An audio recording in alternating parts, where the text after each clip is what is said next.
Society today is composed of a series of institutions.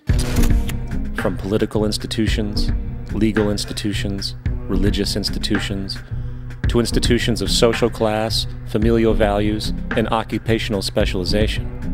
It is obvious the profound influence these traditionalized structures have in shaping our understandings and perspectives. Yet, of all the social institutions we are born into, directed by, and conditioned upon, there seems to be no system as taken for granted and misunderstood as the monetary system. Taking on nearly religious proportions, the established monetary institution exists as one of the most unquestioned forms of faith there is. How money is created, the policies by which it is governed, and how it truly affects society are unregistered interests of the great majority of the population.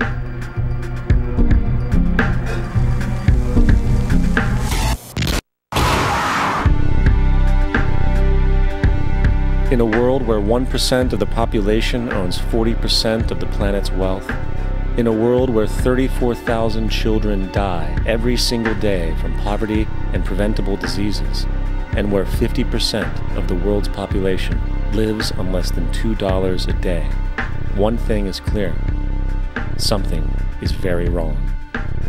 And whether we are aware of it or not, the lifeblood of all of our established institutions, and thus society itself, is money. Therefore, understanding this institution of monetary policy is critical to understanding why our lives are the way they are. Unfortunately, economics is often viewed with confusion and boredom. Endless streams of financial jargon coupled with intimidating mathematics quickly deters people from attempts at understanding it. However, the fact is, the complexity associated with the financial system is a mere mask, designed to conceal one of the most socially paralyzing structures humanity has ever endured.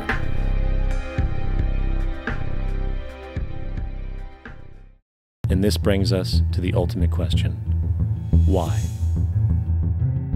During the American Civil War, President Lincoln bypassed the high-interest loans offered by the European banks and decided to do what the Founding Fathers advocated, which was to create an independent and inherently debt-free currency. It was called the greenback.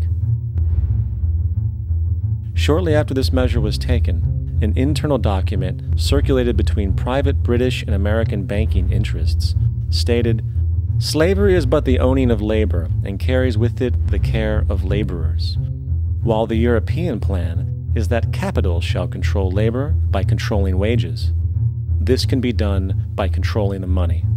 It will not do to allow the greenback, as we cannot control that." The fractional reserve policy perpetrated by the Federal Reserve, which has spread in practice to the great majority of banks in the world, is, in fact, a system of modern slavery. Think about it. Money is created out of debt. And what do people do when they are in debt? They submit to employment to pay it off. But if money can only be created out of loans, how can society ever be debt-free? It can't. And that's the point.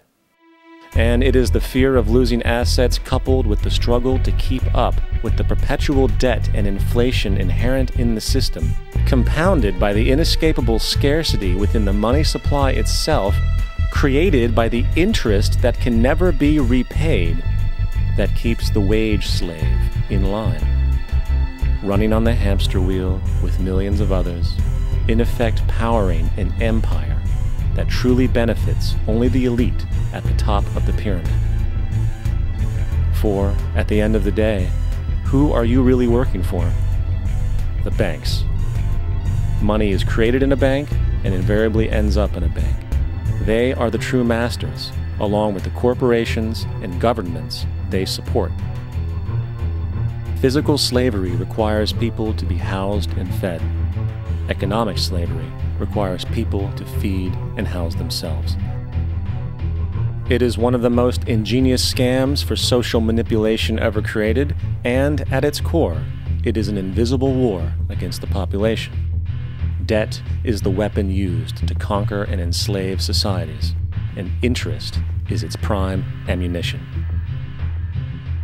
And as the majority walks around oblivious to this reality, the banks, in collusion with governments and corporations, continue to perfect and expand their tactics of economic warfare, spawning new bases.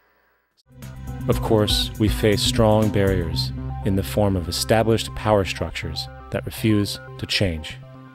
At the heart of these structures is the monetary system. As explained earlier, the fractional reserve policy is a form of slavery through debt, where it is literally impossible for society to be free. In turn, free market capitalism in the form of free trade uses debt to imprison the world and manipulate countries into subservience to a handful of large business and political powers. Apart from these obvious amoralities, the system itself is based on competition, which immediately destroys the possibility of large-scale collaborations for the common good, hence paralyzing any attempt at true global sustainability. These financial and corporate structures are now obsolete, and they must be outgrown. Of course, we cannot be naive enough to think that the business and financial elite are going to subscribe to this idea, for they will lose power and control. Therefore, peaceful yet highly strategic action must be taken. The most powerful course of action is simple. We have to alter our behavior to force the power structure to the will of the people.